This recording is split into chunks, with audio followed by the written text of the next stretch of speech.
Okay.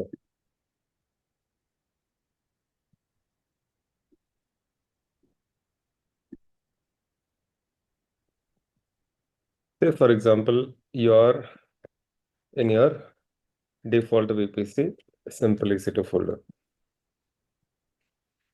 Say you run your deploy.sh script. I'll parallelly show you what exactly is there in the main.tf file. So you have to have a um,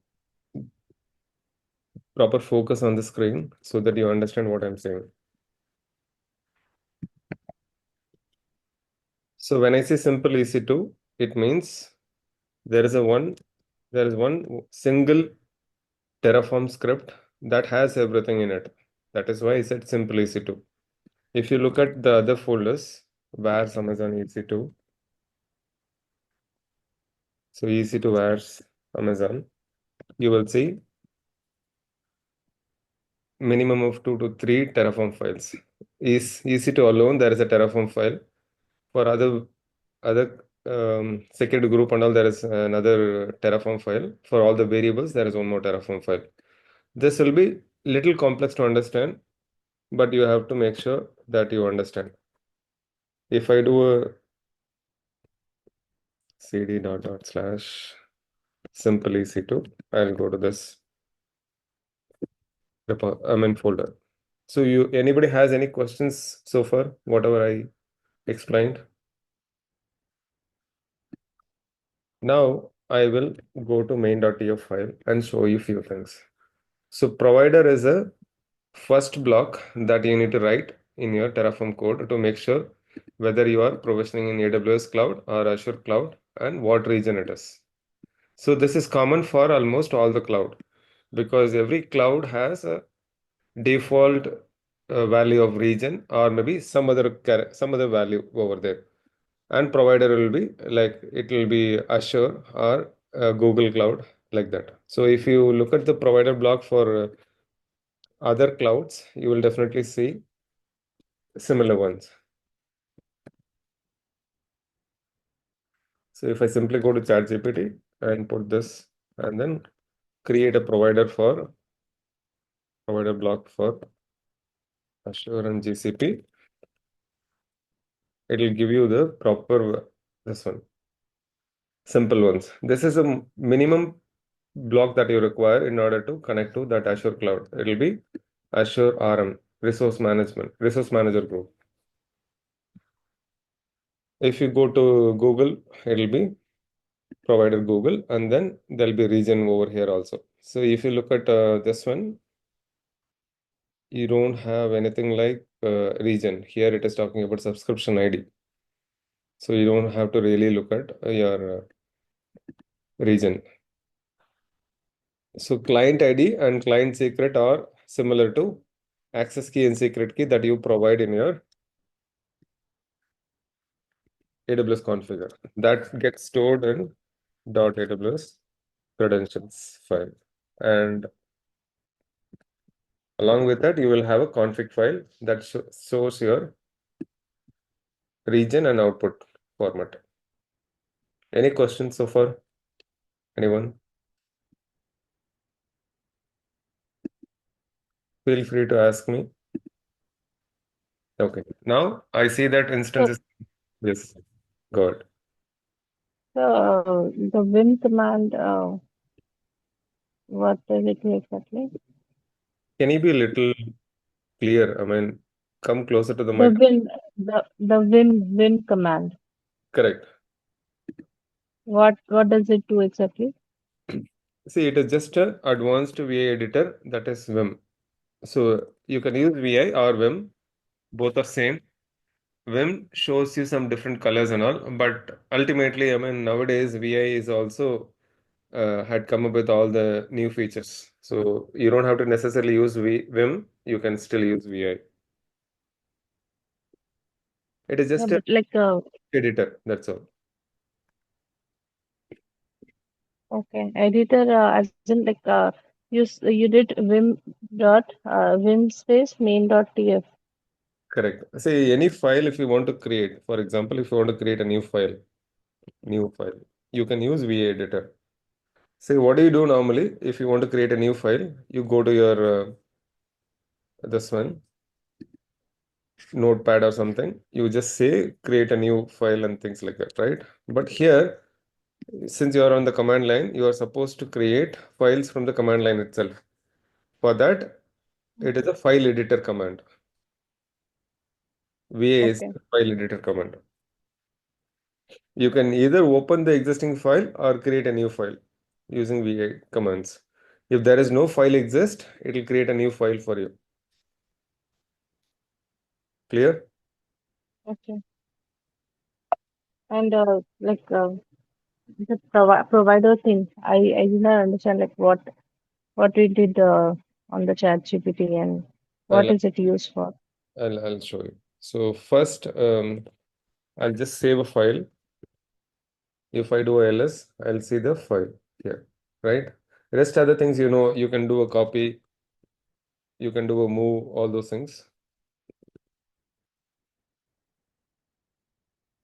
If I do ls, I'll see new file.txt and new 2.txt also. If I do rm, it will be just deleted.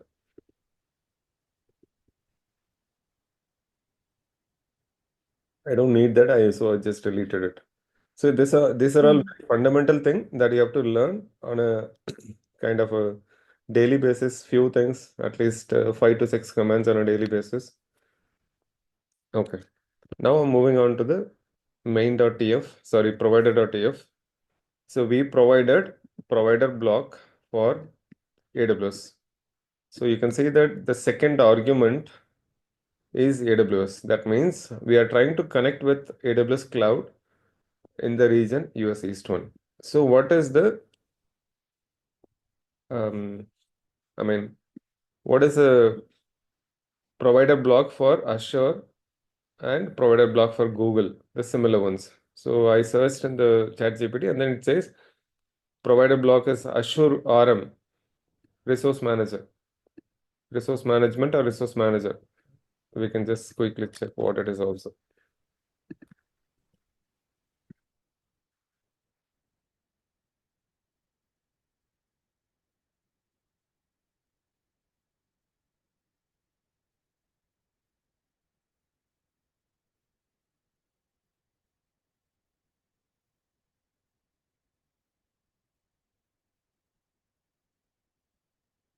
It simply says Microsoft Azure provider block. Azure Resource Manager, correct. Yeah, Azure Resource Manager is the Azure RM. So if you see, it requires a subscription ID. It is little different from how AWS works. In fact, GCP also works the same way as AWS. So you could see that there is one extra thing that is project is required, otherwise region and credentials. So all these things are required to in order to connect to the cloud through the API or through the CLI. So we are not going to initiate any connection through console. We are not going to do any login. So it is better you put all the credentials required in the script itself or configure it locally so that you are able to make a connection to the cloud provider. And what can we generate this provider for AWS also? You want to have the provider. We already wrote it, right?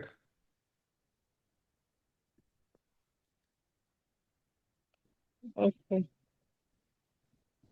So can you provide?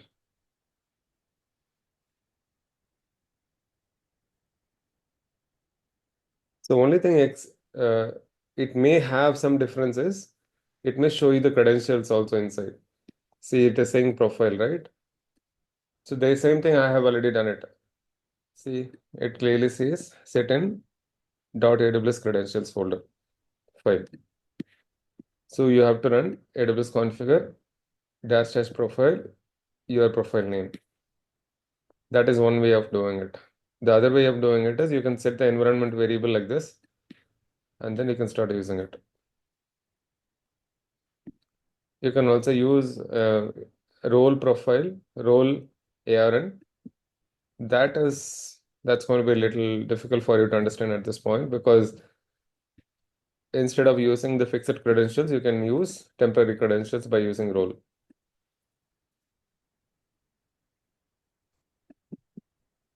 Clear? Any other questions?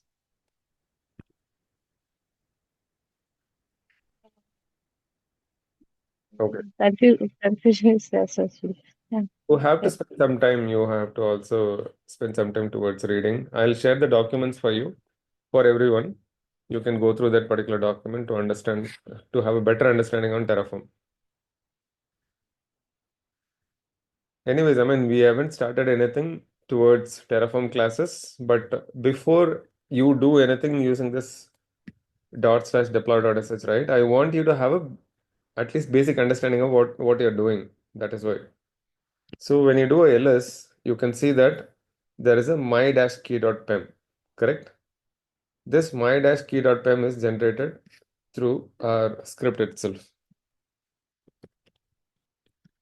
If you look at this, we are using data blocks to fetch the existing VPC ID, existing subnet ID from US East 1A region, sorry, availability zone. And then we are trying to create private key and public key. So you can see that wherever you have a resource block, resource keyword, that means it's a resource block. We are trying to create the resources in AWS Cloud, or maybe sometimes it is local. So when you say it is a local file, that means we are going to create a local file. So you can see that the file name is my-key.pem. At the same time, we'll have to create the public key on the AWS console, AWS account. That will be attached to this instance so that you can do a passwordless authentication using this private key. The private key which is generated on your local machine. Then later we are creating security groups with the port number 22, which allows you to do a SSH authentication, SSH login. And then we go ahead and create a EC2 instance with the name of my EC2 t2.micro and using the subnet ID which we fetched from the top.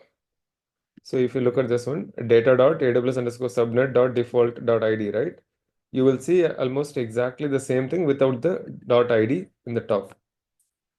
So here, if you see data.aws underscore subnet dot default is a object that we are calling. This is something similar to what you write it in Python. Normally in Python object-oriented programming, you will be calling with the dot notation to call the object and then attributes inside. So data.aws underscore subnet dot default dot ID will give the subnet ID from the existing US East 1A availability zone. The next thing is security group. This is also being referenced to the object that is getting created. AWS underscore security group dot default underscore SG dot ID. That you could see here, just over here. So you can see that resource. We are creating a resource. So AWS underscore security underscore group dot default underscore SG dot ID will give the ID. I mean the instance ID or the security group ID here. So usually if you go to your console, AWS console,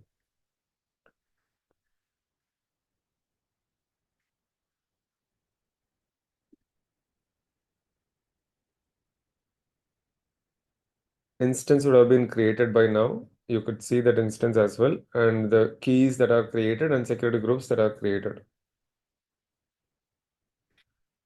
There are two instances running. One I need to shut it down later. So here if I see, if I click on the instance ID, I get the instance ID, right? Instead of that, say for example, it is public IPv4 address. In my Terraform script, I have a public underscore IP, right? The same thing which is fetched from the AWS account from command line. The key name next is the AWS underscore key pair dot deployer dot key name. That is again here you have deployer.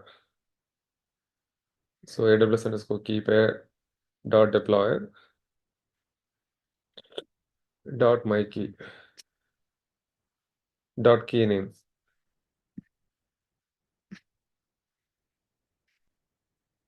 Dot key name will give you the my dash key, which is there in the AWS instance, EC2 instance. We search for key. So there is a my dash key, right? Depends on the name that you provide here, it changes. If you change this key name, it will be changed in your AWS console also. Any questions so far?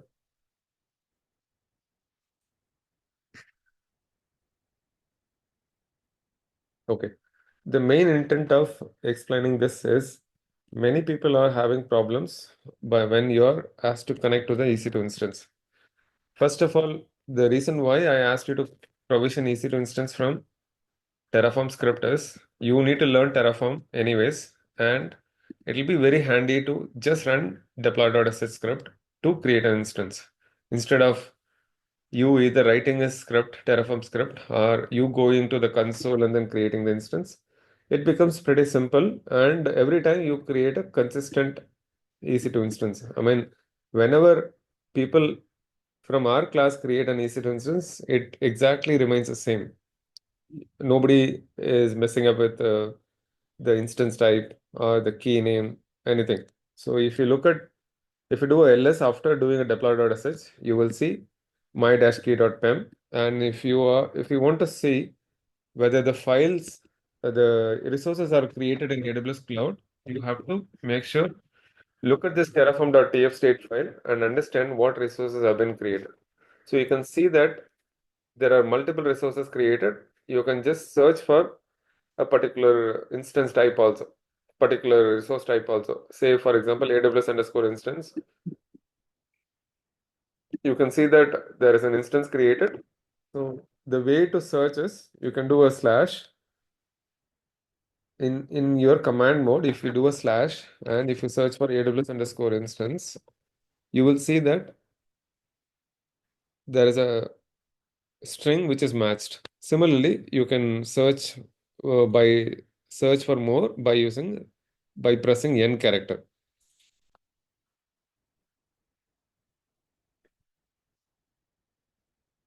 Okay. So basically, two things that you need to know is one is my-key.pem is available locally. From there, you can simply do a connect to the remote machine SSH-I. So before that, on Mac, you have to do a chmod 400 my-key.pem. This I'll give a fix soon so that you don't need to do it on Mac also. Um, that particular script that I'll include in the Terraform. Now, if you want to do SSH to the machine, ss-I my-key.pem ec2-user at the IP address. The IP address which got generated, which got displayed for you. If you do this, you could simply log into the EC2 machine without any trouble. You don't have to really think about whether, say, for example, if I say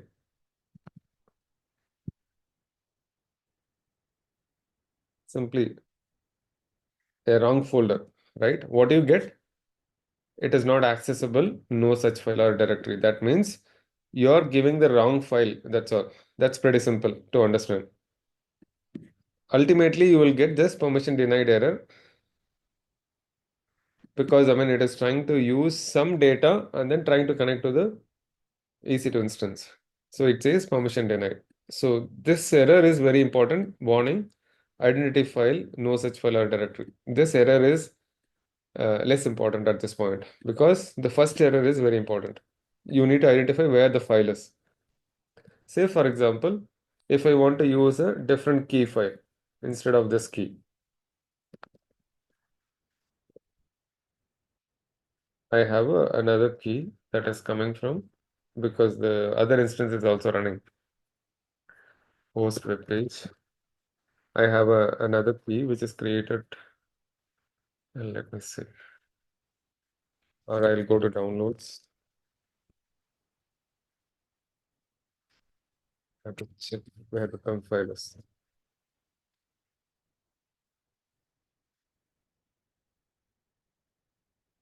This command is to check all the PEM files available in the current directory, one directory back, and then checking where this PEM key, where the PEM key is available. You can use star.pem means whatever files ending with PEM, it'll show you. Dot dot slash means go one directory back and then search from there. Find dot means search from the current directory. Hyphen name means hyphen name is search for this particular name which is having star.pem. Any file name ending with .pem. Now I'll just use this PEM So key. what is the difference between this call command and find? What is it? Curl. Curl command we also use for no, not curl, sorry, grep.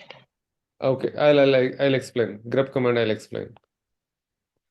So now I Mhm. just want to quickly go to this one, use modules, and then use the key that is generated from there. So this time the you won't get the no such file or directory, but you get the permission denied error. In this case, the reason is the key that you are using is not matching with the public key which is there in the remote machine. I hope you guys remember I showed you the architecture of key, public key and private key, how it works. That I'll quickly show you so that you understand a little better.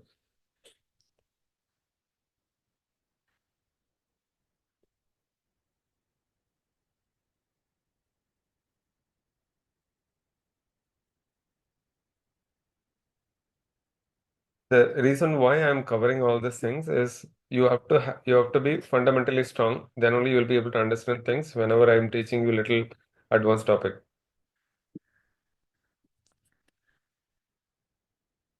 Okay, I'll just zoom it.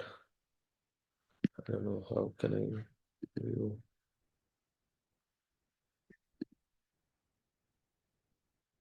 Okay, let's slideshow here. See, if you look at this one,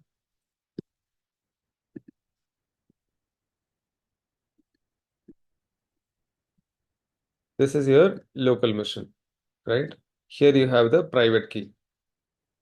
This private key, when you make an authentication to the remote machine, it checks for the public key on the particular folder, that is your your home directory slash .ssh the slash authorized keys file.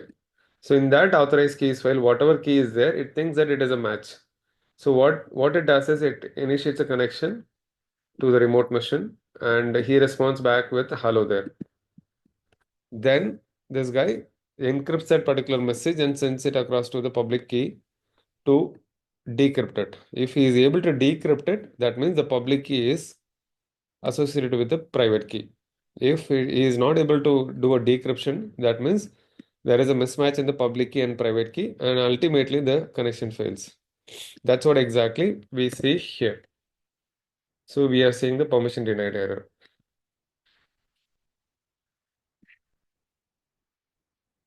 Okay, if the public key is matched and your authentication successful, and you get connection to the remote machine. Clear? So this is how your public key and private key authentication works. You have to make sure that you understand it very clearly, all these things. Okay, moving back to this. Okay, I'll just remove.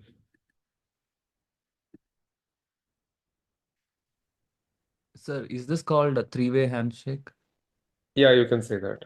Two-way handshake it is, not three-way handshake, I guess. Okay. Okay, now if I go back and use the same key, whatever is supposed to be in the machine, copied, I can see this. It is logged in. Let me see whether I can remove this. Okay.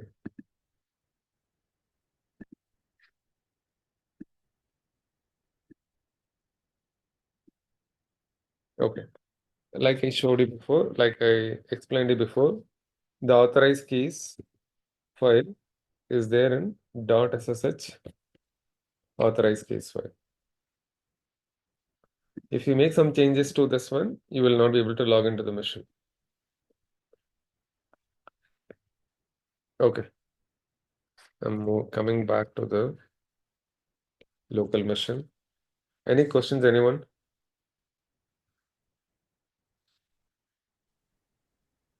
So the difference between grep and find command. Okay. So find command is used for multiple purposes, used to search for a file or folder. Okay. Whereas grep is used to search for a pattern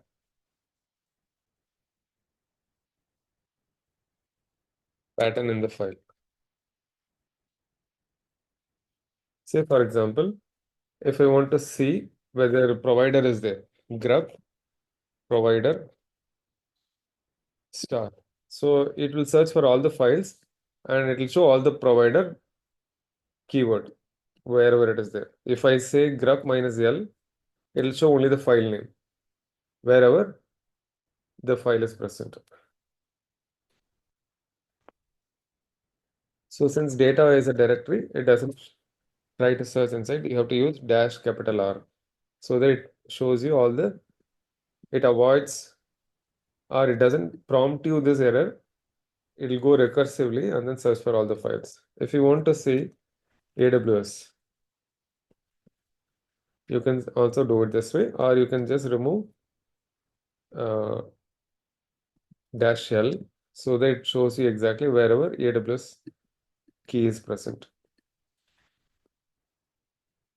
Say, for example, if I put something in the data, so in this, if I provide some name, say Shankar, and if you want to search any, if I do it this way, it will not show me anything because I'm not going case insensitive. If I do a case insensitive, that is using I option, it'll show me there is a match in the default.sh file. Whereas find will tell you only the file, whether it is present or not. Say, for example, test underscore default.sh file that if I want to search, say I can say find dot hyphen name test underscore. Say, even if I'm not sure what is the file name, I can simply say test underscore de start. See, if you're not sure about what is a complete file name, or if you're not sure about what the file name, and if you simply want to do only search for only for the sh file, it'll show you all the .sh files. Okay, hope it is clear to people.